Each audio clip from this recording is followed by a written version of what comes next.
নমস্কার শ্রোতা বন্ধুরা, আশা করি তোমরা সবাই ভালো আছো, সুস্থ আছো। আজ বড় মামার গল্পের হাটে এক নতুন গল্প নিয়ে হাজির। আজকের গল্পের শিরোনাম জগন্নাথের নগরী, পুরীর অতীত ও অলৌকিক ধারা। হ্যাঁ, ঠিকই শুনেছ, এটি শুধু একটি মন্দিরের গল্প নয়, বরং একটি নগরীর ইতিহাস, রহস্য ও অলৌকিকতার এক অনবদ্য মেলবন্ধন। শ্রোতারা ভাবতো, হাজার বছরের ইতিহাসের মধ্যে এই নগরী দাঁড়িয়ে আছে। জগন্নাথ মন্দিরের কাঠের মূর্তি, নবকলেবর প্রথা, মহাপ্রসাদের রহস্য, এমনকি মন্দিরের চূড়া থেকে সমুদ্র দেখা যায়, কিন্তু সমুদ্র থেকে মন্দির দেখা যায় না। আজ বড় মামা তোমাদের সেই গল্প বলবে, যা ইতিহাসের সঙ্গে বিশ্বাস, ধর্ম ও অলৌকিকতার এক জাদুকরী মিশ্রণ। শুনবে তো শ্রোতা বন্ধুরা? চোখ খুলে রাখো, কারণ পুরীর প্রতিটি কোণেই লুকানো আছে রহস্য, যা কেবল গল্পের মাধ্যমে খুঁজে পাওয়া যায়। এসো, বসো আর মন দাও, বড় মামার গল্প শুরু হচ্ছে। দুবাহু তুলিয়া নাচিয়া নাচিয়া বেড়াও রে, গৌরাঙ্গ বলিয়া দুবাহু তুলিয়া পুরীর ইতিহাস নাচিয়া আসলে কেবল একটি নাচিয়া শহরের ইতিহাস নয়, বেড়াও এটি পূর্ব ভারতের রে। সামগ্রিক রাজনৈতিক ও ভজগোবিন্দ ধর্মীয় বিবর্তনের দলিল। প্রাগৈতিহাসিক যুগ কহলিয়া থেকেই পুরী ও তার আশেপাশের অঞ্চল গোবিন্দ মানব বসতির উপযোগী ছিল। রাম রে। সমুদ্র, নদী ও উর্বর ভূমির কারণে ভজগোবিন্দ এই অঞ্চল বাণিজ্য ও সংস্কৃতি আদান রাম প্রদানের জন্য অত্যন্ত গুরুত্বপূর্ণ হয়ে ওঠে। রঙ্গের খ্রিস্টপূর্ব যুগে কলিঙ্গ রাজা রাজ্য সমুদ্র বাণিজ্যের মাধ্যমে দক্ষিণ পূর্ব গৌরাঙ্গ এশিয়ার সঙ্গে বেশ ঘনিষ্ঠ হয় সম্পর্ক গড়ে তোলে। সে হয় ঐতিহাসিকদের মতে কলিঙ্গের নাবিকেরা ইন্দোনেশিয়া, জাভা ও বালি পর্যন্ত যাতায়াত করত, এবং এই বাণিজ্যিক যোগাযোগের ফলে ভারতীয় সংস্কৃতি সেখানে ছড়িয়ে পড়ে। পুরীর এই সামুদ্রিক সাংস্কৃতিক যোগাযোগের একটি গুরুত্বপূর্ণ কেন্দ্র ছিল। মৌর্য যুগে, কলিঙ্গ যুগের পর পুরীর ইতিহাসে এক নতুন অধ্যায়ের শুরু হয়। সম্রাট অশোকের ধর্মান্তরের ফলে এই অঞ্চলে অহিংসা ও ধর্মীয় সহনশীলতার বাণী ছড়িয়ে পড়ে। বৌদ্ধ ধর্ম প্রসারের সঙ্গে সঙ্গে পুরীর সামাজিক কাঠামোতে এক আমূল পরিবর্তন আসে। যদিও পরবর্তীকালে হিন্দু ধর্ম আর আবার প্রধান হয়ে ওঠে, তবুও বৌদ্ধ দর্শনের প্রভাব পুরীর ধর্মচিন্তায় স্থায়ী ছাপ ফেলে যায়। অনেক গবেষক মনে করেন, জগন্নাথ উপাসনার মধ্যে যে সার্বজনীনতা ও মানবিকতা দেখা যায়, তার উৎস আংশিকভাবে এই বৌদ্ধ প্রভাবেই নিহিত ছিল। গুপ্ত যুগে পুরী ও সমগ্র উৎকল অঞ্চল রাজনৈতিকভাবে স্থিতিশীলতা লাভ করে। এই সময় সংস্কৃতি, শিক্ষা, সাহিত্য, শিল্পকলার বহুল বিকাশ ঘটে। গুপ্ত যুগের পরবর্তী সময়ে ভৌমকর রাজবংশ এবং সোমবংশীরা পুরী ও আশেপাশের অঞ্চলে শাসন করেন। এই রাজবংশগুলো শৈব, শাক্ত ও বৈষ্ণব ধর্মের পৃষ্ঠপোষকতা করলেও ধর্মীয় সহাবস্থানের নীতি বজায় রাখে।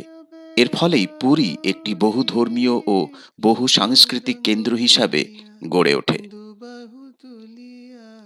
খ্রিস্টীয় দ্বাদশ শতকে পূর্ব গঙ্গবংশের উত্থানের সঙ্গে পুরীর ইতিহাস সর্বাধিক উজ্জ্বল হয়ে ওঠে। এই সময় পুরী কার্যত উড়িষ্যার ধর্মীয় রাজনীতিতে পরিণত হয়। অনন্ত বর্মন চোরগঙ্গদেব জগন্নাথ মন্দির নির্মাণের মাধ্যমে পুরীকে ভারতীয় ধর্মজগতের কেন্দ্রবিন্দুতে নিয়ে আসেন।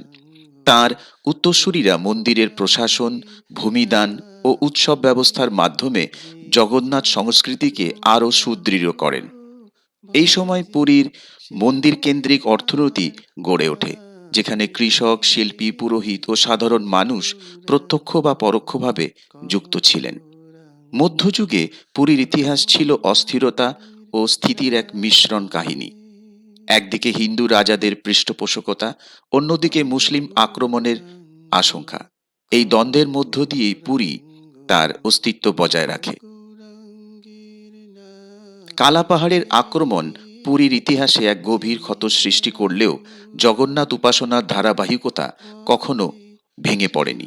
মন্দির ভেঙে গেলেও দেবতার পূজা গোপনে বা অন্যত্র চালু রাখা হয়েছিল। এই ঘটনাগুলো প্রমাণ করে যে পুরীর শক্তি তার স্থাপত্যে নয়, মানুষের বিশ্বাসে নিহিত ছিল। ষোড়শ শতকে শ্রী চৈতন্য মহাপ্রভুর আবির্ভাব পুরীর ইতিহাসকে এক নতুন মাত্রা দেয়। তার ভক্তি আন্দোলন ধর্মকে আচারগত জটিলতা থেকে মুক্ত করে সাধারণ মানুষের হৃদয়ে পৌঁছে দেয়। পুরীতে তার দীর্ঘ বাসকাল এই শহরকে বৈষ্ণব শক্তির অন্যতম কেন্দ্র হিসাবে প্রতিষ্ঠিত করে। বাংলার সঙ্গে পুরীর ঐতিহাসিক ও সাংস্কৃতিক যোগসূত্র এই সময়ে আরও সুদৃঢ় হয়, যা আজও তীর্থযাত্রা ও সাহিত্য চর্চার মাধ্যমে বহমান। ঔপনিবেশিক যুগে পুরীর ইতিহাস এক ভিন্ন বাস্তবতার মুখোমুখি হয়। ব্রিটিশ শাসকেরা প্রশাসনিক সুবিধার জন্য পুরীর পরিকাঠামো উন্নত করলেও ধর্মীয় প্রতিষ্ঠানগুলোকে নিয়ন্ত্রণের মাধ্যমে সমাজের উপর প্রভাব বিস্তার করে। তবুও জগন্নাথ মন্দির ও রথযাত্রার মতো প্রথা অক্ষুণ্ণ থাকে। এই সময় পুরীর জাতীয়তাবাদী আন্দোলনের প্রভাবও অনুভব করে এবং স্বাধীনতা আন্দোলনের নানা ঢেউ এই তীর্থনগরীকেও স্পর্শ করেছিল। স্বাধীনতার পর পুরী শহর আধুনিক ভারতের অন্যতম অংশ হিসাবে নতুন পরিচয় লাভ করে। পর্যটন, শিক্ষা ও নগরায়নের সঙ্গে সঙ্গে পুরীর ঐতিহাসিক চরিত্র নতুন চ্যালেঞ্জের মুখে পড়ে। তবুও হাজার বছরের ঐতিহ্য, ধর্মীয় সহনশীলতা ও সাংস্কৃতিক ধারাবাহিকতা পুরীকে আজও ভারতের অন্যতম গুরুত্বপূর্ণ ঐতিহাসিক নগরী হিসাবে প্রতিষ্ঠিত করে রেখেছে। এইভাবে দেখা যায় পুরীর ইতিহাস একক কোনো যুগ বা ধর্মের মধ্যে সীমাবদ্ধ নয়। এটি প্রাচীন সভ্যতা, মধ্যযুগীয় ভক্তি আন্দোলন ও আধুনিক রাষ্ট্র ব্যবস্থার এক দীর্ঘ ও জটিল যাত্রাপথের প্রতিফলন। পুরী তাই শুধু অতীতের স্মৃতি নয়, বরং চলমান ইতিহাস, যেখানে অতীত, বর্তমান ও বিশ্বাস একসঙ্গে সহাবস্থান করে। পুরী শুধু একটি তীর্থনগরী নয়, এটি ভারতের সবচেয়ে রহস্য ঘেরা ঐতিহাসিক স্থানগুলোর অন্যতম। যুগে যুগে ইতিহাসবিদ, বিজ্ঞানী, ভক্ত তিন পক্ষই পুরীকে বুঝতে গিয়ে বারবার বিস্মিত হয়েছেন। এখানে এমন বহু ঘটনা, প্রথা ও স্থাপত্যগত বৈশিষ্ট্য রয়েছে যেগুলো সম্পূর্ণ ব্যাখ্যা আজও পাওয়া যায়নি। ইতিহাস ও অলৌকিকতার মাঝামাঝি দাঁড়িয়ে পুরী এক অনন্য রহস্যময় অধ্যায় রচনা করেছে। পুরীর রহস্যময়তার সূচনা ঘটে জগন্নাথ দেবের ধারণা থেকেই। সাধারণ হিন্দু মন্দিরে যেখানে পাথর বা ধাতুর মূর্তি পূজিত হয়, সেখানে জগন্নাথ, বলভদ্র ও সুভদ্রা কাঠের তৈরি। অথচ শতাব্দীর পর শতাব্দী ধরে এই কাঠের মূর্তিতে কখনো পচন বা সাধারণ ক্ষয়ের কোনো লক্ষণই দেখা যায় না। ইতিহাসবিদদের মতে এই কাঠ নির্বাচনের প্রথা অত্যন্ত গোপনীয় এবং শুধুমাত্র নির্দিষ্ট কিছু সেবায়েতরাই এর সঙ্গে নিযুক্ত। এই গোপন প্রথাকে বলা হয় নবকলেবর, যেখানে পুরানো দেহ ত্যাগ করে দেবতা নতুন দেহ গ্রহণ করেন, যা মানব জীবনের জন্ম মৃত্যুর ধারণার সঙ্গে আশ্চর্যভাবে মিলে যায়। জগন্নাথ মন্দিরের ভেতরের একটি বড় রহস্য হল ব্রহ্ম পদার্থ। বিশ্বাস করা হয় জগন্নাথ দেবের মূর্তির অভ্যন্তরে একটি রহস্যময় বস্তু সংরক্ষিত আছে, যাকে ব্রহ্ম বলা হয়। এই ব্রহ্ম কি, এই নিয়ে কোনো লিখিত ঐতিহাসিক প্রমাণ নেই। কেউ বলেন এটি বুদ্ধের দন্তধাতু, আবার কেউ বলেন এটি কোনো আদি শক্তির প্রতীক। নবকলেবরের সময় শুধুমাত্র একজন নির্দিষ্ট সেবায়েত অন্ধকারে চোখ বাঁধা অবস্থায় এটি স্থানান্তর করেন। ইতিহাসে বহুবার এই গোপনীয়তা ভাঙার চেষ্টা হয়েছে, কিন্তু কোনো নির্ভরযোগ্য তথ্য আজও প্রকাশ পায়নি। জগন্নাথ, বলভদ্র ও সুভদ্রার কাঠের মূর্তি এবং নবকলেবরের প্রথা এবং এই প্রথার সমস্ত উল্লিখিত কথা পুরাণ, মন্দির নথি ও মধ্যযুগীয় বিবরণে পাওয়া যায়, কিন্তু আধুনিক অর্থে যাকে আমরা আর্কিওলজিক্যাল প্রুফ বা বৈজ্ঞানিক নথি বলি তা নেই। স্কন্দপুরাণ, ব্রহ্মপুরাণ ও নীলাদ্রি মহোদয় গ্রন্থে নবকলেবরের উল্লেখ আছে। এছাড়া গঙ্গবংশ এবং সূর্যবংশী রাজাদের আমলে তাম্রলিপি ও মন্দির দলিল, মাদলাপাঞ্জি থেকে জানা যায় যে নবকলেবর বহু শতাব্দী ধরে নিয়মিতভাবেই পালিত হয়ে আসছে। এগুলোই মূলত ঐতিহাসিক সূত্র। নবকলেবরের সবচেয়ে গুরুত্বপূর্ণ অংশ ব্রহ্ম পদার্থ স্থানান্তর। এই অংশটি কখনো লিখিতভাবে নথিবদ্ধ করা হয়নি। ঐতিহাসিকেরাও এখানে এসে থেমে যান। এই অংশ ইচ্ছাকৃতভাবে ইতিহাসের বাইরে রাখা হয়েছে। ফলে আমরা প্রথার অস্তিত্বের ঐতিহাসিক প্রমাণ নাই বা পাই না, কিন্তু তার অন্তর্বস্তুর বৈজ্ঞানিক বা বস্তুগত প্রমাণ পাই না। এবার কাঠের মূর্তিতে পচন না ধরার প্রশ্নে এখানে একটু ভুল বোঝাবুঝি থাকে। আসলে মূর্তিগুলো শতাব্দীর পর শতাব্দী একই থাকে না। নির্দিষ্ট সময় অন্তর, গড়ে 12 থেকে 19 বছর অন্তর, নবকলেবরের মাধ্যমে নতুন দারু অর্থাৎ নিম কাঠ দিয়ে মূর্তি গড়া হয়। তাই কাঠ পচে যাওয়ার আগেই তা পরিবর্তিত হয়। ঐতিহাসিকভাবে এটি একটি অত্যন্ত বাস্তবসম্মত ব্যবস্থা, কিন্তু ধর্মীয়ভাবে একে দেবতার জন্ম মৃত্যুর প্রতীক হিসাবে দেখা হয়। এই দ্বৈত ব্যাখ্যাই বিষয়টিকে রহস্যময় করে তোলে। পুরীনগরীর আরেকটি গভীর রহস্য জগন্নাথ মন্দিরের স্থাপত্য। মন্দিরের চূড়ায় যে পতাকা উড়ে, তা সবসময় বাতাসের বিপরীত দিকে উঠতে দেখা যায়। আধুনিক বিজ্ঞানের নিয়ম অনুযায়ী এটি প্রায় অসম্ভব। এছাড়াও মন্দিরের চূড়া থেকে সমুদ্র দেখা গেলেও সমুদ্রের তীর থেকে মন্দিরের চূড়া দেখা যায় না। এটি অপটিক্যাল বিভ্রম বা অপটিক্যাল ইলিউশন নাকি পরিকল্পিত স্থাপত্য, তা নিয়ে আজও যথেষ্ট বিতর্ক রয়েছে। জগন্নাথ মন্দিরের স্থাপত্য সংক্রান্ত যে রহস্যগুলোর কথা প্রচলিত আছে, বিশেষ করে চূড়ার পতাকার দিক এবং সমুদ্রের দৃশ্যমানতার বিষয়, সেগুলির ক্ষেত্রে প্রত্যক্ষ ঐতিহাসিক বা বৈজ্ঞানিক প্রমাণ খুবই সীমিত। জগন্নাথ মন্দিরের প্রাচীন দলিল মাদলা পাঞ্জিতে মন্দির নির্মাণ এবং রাজাদের দান, সেবা পদ্ধতি ও উৎসবের বিস্তারিত বিবরণ থাকলেও এই ধরনের স্থাপত্যগত রহস্য সম্পর্কে কোনো সরাসরি ব্যাখ্যা পাওয়া যায় না। ইতিহাসবিদ কেসি পানিগ্রাহী তার গ্রন্থ হিস্ট্রি অব ওড়িশাতে স্পষ্টভাবে উল্লেখ করেছেন যে জগন্নাথ মন্দির সংক্রান্ত বহু তথাকথিত অলৌকিক ধারণা লিখিত ইতিহাসের পরিবর্তে লোকবিশ্বাসের ওপর নির্ভরশীল। ইউরোপীয় পর্যটক ও ব্রিটিশ আমলের ঐতিহাসিক অ্যান্ড্রু স্টার্লিং তার দ্য অ্যাকাউন্ট অফ ওড়িশা গ্রন্থের জগন্নাথ মন্দিরের উচ্চতা, অবস্থান এবং স্থাপত্য রীতির বর্ণনা করলেও পতাকার দিক বা সমুদ্রের দৃশ্যমানতা সম্পর্কে কোনো বৈজ্ঞানিক বিশ্লেষণ দেননি। আধুনিক স্থাপত্যবিদ থমাস ই ডোনাল্ডসন তার Hindu temple art of Odisha গ্রন্থে মত দেন যে মন্দিরের অবস্থান, উচ্চতা ও পার্শ্ববর্তী বালিয়ারির কারণেই দৃষ্টিভ্রম অর্থাৎ অপটিক্যাল ইলিউশন সৃষ্টি হওয়া সম্ভব। এভাবেই পতাকার দিক পরিবর্তন সমুদ্র সংলগ্ন অঞ্চলের বহুমাত্রিক বায়ুপ্রবাহের ফল হতে পারে। এটি আধুনিক অনুমান মাত্র। প্রাচীন নির্মাতাদের উদ্দেশ্য বা পরিকল্পনা সম্পর্কে কোনো লিখিত ঐতিহাসিক প্রমাণ নেই।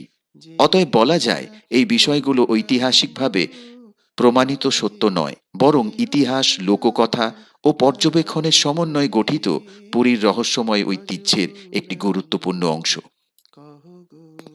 মন্দিরের ভেতরে কোনো ছায়া পড়ে না, দিনের কোনো সময় নয়। সূর্যের অবস্থান পরিবর্তিত হলেও এই ঘটনা একই থাকে। ঐতিহাসিকরা মনে করেন কলিঙ্গ স্থাপত্যে জ্যোতির্বিদ্যা গভীর জ্ঞান প্রয়োগ করা হয়েছিল, যা আজকের আধুনিক বিজ্ঞানকেও যথেষ্ট চ্যালেঞ্জ জানায়। জগন্নাথ মন্দিরের ভেতরে সারাদিন কোথাও ছায়া পড়ে না, এই দাবি জনপ্রিয় হলেও এর প্রত্যক্ষ প্রামাণ্য ঐতিহাসিক প্রমাণ সীমিত। প্রাচীন উড়িষ্যার মন্দির ইতিহাসের প্রধান নথি মাদলা পাঞ্জিতে মন্দির নির্মাণ, রাজদানের বিবরণ ও আচার অনুষ্ঠানের কথা বিস্তৃতভাবে থাকলেও সূর্য ছায়া বা জ্যোতির্বিদ্যাগত পরিকল্পনার কোনো উল্লেখ নেই। ঐতিহাসিক কেদারনাথ মহাপাত্র তাঁর গ্রন্থ the Jagannath temple and its rituals এ স্পষ্টভাবে বলেন যে জগন্নাথ মন্দিরের বহু তথাকথিত রহস্য লিখিত ইতিহাসের পরিবর্তে লোকবিশ্বাস থেকে উদ্ভব। বিশিষ্ট ইতিহাসবিদ কেসি পানিগ্রাহী তার হিস্ট্রি অব ওড়িশা গ্রন্থে কলিঙ্গ স্থাপত্যের জ্যামিতিক উৎকর্ষের কথা স্বীকার করলেও জগন্নাথ মন্দিরে সারাদিন ছায়া না পড়ার দাবিকে ঐতিহাসিক সত্য হিসাবে গ্রহণ করতে পারেননি। ঠিক একইভাবে ব্রিটিশ ঐতিহাসিক অ্যান্ড্রু স্টার্লিং তাঁর 1822 সালের ওড়িশা বিবরণে মন্দিরের গঠন ও উচ্চতার উল্লেখ করলেও ছায়াহীনতার বিষয়ে কোনো বৈজ্ঞানিক বা ঐতিহাসিক ব্যাখ্যা দেননি। আধুনিক স্থাপত্যবিদ Thomas Donaldson Hindu temple arts of Odisha এর মতে মন্দিরের পুরু প্রাচীর, সংকীর্ণ অভ্যন্তর ও সীমিত আলো প্রবেশের কারণে ছায়া স্পষ্টভাবে দৃশ্যমান হয় না, এই তথ্যটি তুলে ধরেছিলেন। অতএব ঐতিহাসিকদের মতে এই পরিকল্পিত জ্যোতির্বিদ্যাগত কৌশল নয়, বরং স্থাপত্যগত বৈশিষ্ট্য ও লোকবিশ্বাসের ফল। সে হয় আমার পুরীর রহস্য প্রাণ শুধু মন্দিরেই সীমাবদ্ধ নয়, ভজ এর ইতিহাসও বহু গৌরাঙ্গে অজানা ঘটনার সমাহার। লহ মুসলিম গৌরাঙ্গে আক্রমণের সময় বহুবার বহু জগন্নাথ মন্দির ধ্বংস করার চেষ্টা হয়েছে। নাম কালা পাহাড়ের আক্রমণের সময় মূর্তিগুলি কোথাও লুকিয়ে রাখা হয়েছিল, ভজ তা নিয়ে নানা কিংবদন্তি গৌরাঙ্গ প্রচলিত। কহ কেউ বলেন গৌরাঙ্গ চিলিকা হ্রদের দ্বীপে, কেউ বলেন গোপনে অন্য মন্দিরে গৌরাঙ্গের নাম রে মূর্তিগুলো লুকানো ছিল। ঐতিহাসিক নথিতে যেই এর স্পষ্ট জনা কোনো উল্লেখ নেই, ফলে এই গৌরাঙ্গের অধ্যায় আজও রহস্যাবৃত। নামে সে হয় পুরীর রথযাত্রাও আমার ইতিহাসের দৃষ্টিতে প্রাণ অত্যন্ত রে রহস্যময়। হাজার হাজার ভজ মানুষ একসঙ্গে রথ টানলেও গৌরাঙ্গ কোনো বড় লহ দুর্ঘটনা ছাড়াই গৌরাঙ্গ শতাব্দীর পর শতাব্দী ধরে লহ এই উৎসব গৌরাঙ্গের পালিত হয়ে চলেছে। নাম রথের রে কাঠামো প্রতি বছর নতুন করে বহু তৈরি করা হয়, অথচ যে কোনো নকশা লিখিত বহু আকারে চোখে সংরক্ষিত নেই। হয় সবই প্রজন্ম থেকে চোখের প্রজন্মে মুখে মুখে চলে আসা জ্ঞান। ভুবন রে আরেকটি বিস্ময়কর বিষয় হল ভজ জগন্নাথ মন্দিরের গৌরাঙ্গ মহাপ্রসাদ। কহ ইতিহাস বলে প্রতিদিন হাজার হাজার গৌরাঙ্গ মানুষের জন্য লহ রান্না করা হয়, অথচ গৌরাঙ্গের কোনো নাম খাবার রে কখনোই কম পড়ে না, গৌরাঙ্গ আবার বলিয়া অপচয়ও হয় না। দুবাহু রান্নার পদ্ধতিও তুলিয়া বেশ রহস্যময়। নাচিয়া মাটির হাঁড়িতে স্তরে স্তরে রান্না, বেড়াও তবু রে উপরের হাঁড়ির খাবার আগে গৌরাঙ্গ সেদ্ধ হয়। বলিয়া আধুনিক তাপবিদ্যার নিয়ম দুবাহু অনুযায়ী এটি তুলিয়া ব্যাখ্যা করা খুবই নাচিয়া কঠিন। নাচিয়া বেড়াও রে জগন্নাথ গৌরাঙ্গ মন্দিরের মহাপ্রসাদের বলিয়া ব্যবস্থা দুবাহু ঐতিহাসিকভাবে তুলিয়া সুপ্রতিষ্ঠিত হলেও এর সঙ্গে নাচিয়া যুক্ত তথাকথিত নাচিয়া অলৌকিক দিকগুলির ক্ষেত্রে বেড়াও রে প্রত্যক্ষ বৈজ্ঞানিক প্রমাণ অনুপস্থিত। ভজ জগন্নাথ মন্দিরের গৌরাঙ্গ প্রাচীন প্রশাসনিক কহ দলিল মাদলা পাঞ্জিতে গৌরাঙ্গ মহাপ্রসাদ লহ প্রস্তুতির নিয়ম, গৌরাঙ্গের নাম রোশাল ঘরের রে কাঠামো ও বহু সেবায়েতদের দায়িত্ব গৌরাঙ্গ বিস্তারিতভাবে লিপিবদ্ধ কহ আছে, কিন্তু স্তরে স্তরে রান্না করে গৌরাঙ্গ ওপরের হাঁড়ি লহ আগে সেদ্ধ হওয়ার ঘটনাকে গৌরাঙ্গের অলৌকিক বলে ব্যাখ্যা নাম করা হয়নি। রে যেই জনা ইতিহাসবিদ গৌরাঙ্গ কেদারনাথ মহাপাত্র তাঁর ভজ জগন্নাথা টেম্পল সে অ্যান্ড ইটস রিচুয়ালস হয় গ্রন্থে মহাপ্রসাদ প্রাণ ব্যবস্থাকে একটি রে দীর্ঘকালীন অভিজ্ঞতা ভজ ভিত্তিক ধর্মীয় প্রতিষ্ঠান গৌরাঙ্গ হিসাবে কহ ব্যাখ্যা করেছেন। ঠিক একইভাবে গৌরাঙ্গ কেসি পানিগ্রাহী তার হিস্ট্রি অব ওড়িশা গ্রন্থে গৌরাঙ্গের উল্লেখ করেন যে নাম বিপুল রে পরিমাণ খাদ্য প্রস্তুত ও সুষ্ঠুভাবে বন্টন সম্ভব ভজ হয়েছে মন্দির কেন্দ্রিক গৌরাঙ্গ অর্থনীতি ও কঠোর কহ শৃঙ্খলার মাধ্যমে। গৌরাঙ্গ স্থাপত্যবিদ থমাস ই লহ ডোনাল্ডসন গৌরাঙ্গের তার গ্রন্থ নাম হিন্দু টেম্পল রে আর্টস অব ওড়িশায় এবং বিকে রথ যেই দ্য জনা কাল্ট অফ লর্ড জগন্নাথা গৌরাঙ্গ উভয় গ্রন্থেই মতবাদ ভজ দেন যে সে হয় মাটির হাঁড়ি, আমার বাষ্প সঞ্চালন ও প্রাণ রে বন্ধ রান্নাঘরের পরিবেশে ভজ তাপ উপরের দিকে দ্রুত গৌরাঙ্গ সঞ্চালিত হতে পারে, লহ যা সাধারণ তাপবিদ্যার গৌরাঙ্গ ধারণার সঙ্গে কহ পুরোপুরি সংঘর্ষিত গৌরাঙ্গের হয় না। নাম এছাড়া রে ঐতিহাসিক N K Sahu Gauranga the history of Odisha বলিয়া গ্রন্থে উল্লেখ করেন যে গৌরাঙ্গ অপচয় না হওয়া বলিয়া বিষয়টি অলৌকিক নয়, বরং বুদ্ধির শতাব্দী প্রাচীন সামাজিক নিয়ন্ত্রণ, প্রসাদ রে ভক্তিভিত্তিক চাহিদা সরবরাহ ভজ ব্যবস্থার ফল। অতএব গৌরাঙ্গ ঐতিহাসিকদের কহ মতে মহাপ্রসাদের অস্তিত্ব ও প্রথা লহ প্রমাণিত হলেও এর গৌরাঙ্গের অলৌকিক ব্যাখ্যা মূলত নাম লোকবিশ্বাস রে ও পর্যবেক্ষণের উপর গৌরাঙ্গ নির্ভরশীল। বলিয়া দুবাহু তুলিয়া তাই পুরীর নাচিয়া রহস্যময় ইতিহাসে নাচিয়া আদিবাসী সংস্কৃতির ভূমিকা বেড়াও রে বিশেষভাবে উল্লেখযোগ্য। অনেক গৌরাঙ্গ ঐতিহাসিক মনে করেন বলিয়া জগন্নাথ আসলে দুবাহু একটি তুলিয়া আদিবাসী দেবতা ছিলেন, নাচিয়া যাকে পরে বৈষ্ণব নাচিয়া ধর্মের সঙ্গে যুক্ত করা হয়। বেড়াও এই রে ধর্মীয় সমন্বয়ই পুরীকে একটি গৌরাঙ্গ সার্বজনীন তীর্থে বলিয়া পরিণত করেছে। দুবাহু এই রূপান্তরের তুলিয়া ইতিহাস লিখিত নয়, নাচিয়া বরং নাচিয়া লোককথা ও আচারেই বেড়াও সংরক্ষিত, রে যা ইতিহাসকে আরও রহস্যময় কহ করে তোলে। গৌরাঙ্গ শ্রীচৈতন্য মহাপ্রভুর কহ পুরীতে আগমনও গৌরাঙ্গ রহস্যের আবরণে ঢাকা। লহ কথিত আছে তিনি গৌরাঙ্গের জগন্নাথ দর্শনের সময় নাম বহুবার রে গভীর ভাবাবেগে ভজ অচেতন হয়ে পড়তেন এবং গৌরাঙ্গ কোনো কোনো সময় কহ হঠাৎ অদৃশ্য হয়ে যেতেন। গৌরাঙ্গ ঐতিহাসিক লহ দলিল ও ভক্তকথার মধ্যে গৌরাঙ্গের এই ঘটনাগুলির নাম ব্যাখ্যা রে আজও অস্পষ্ট। যেই জনা তাই সবশেষে বলা যায় গৌরাঙ্গ পুরীর রহস্যময় ইতিহাস এমন ভজ এক ধারাবাহিক সে কাহিনী হয় যেখানে ইতিহাস, আমার ধর্ম, প্রাণ বিজ্ঞান ও রে বিশ্বাস একে ভজ অপরের সঙ্গে গৌরাঙ্গ অঙ্গাঙ্গিভাবে জড়িত আছে। কহ এই রহস্যগুলি গৌরাঙ্গ পুরীকে কেবল লহ অতীতের শহর নয়, বরং এক গৌরাঙ্গের জীবন্ত ঐতিহাসিক নাম প্রশ্নে পরিণত করেছে। রে পুরীকে সম্পূর্ণ বোঝা সম্ভব নয়, আর হয়তো ভজ সেই অসম্পূর্ণতাই গৌরাঙ্গ তার সবচেয়ে বড় কহ রহস্য। গৌরাঙ্গ ভজ গৌরাঙ্গ কহ গৌরাঙ্গ লহ গৌরাঙ্গের নাম রে যেই জন গৌরাঙ্গ ভজে, সে হয় আমার প্রাণ রে। ভজ গৌরাঙ্গ, লহ গৌরাঙ্গ, লহ গৌরাঙ্গের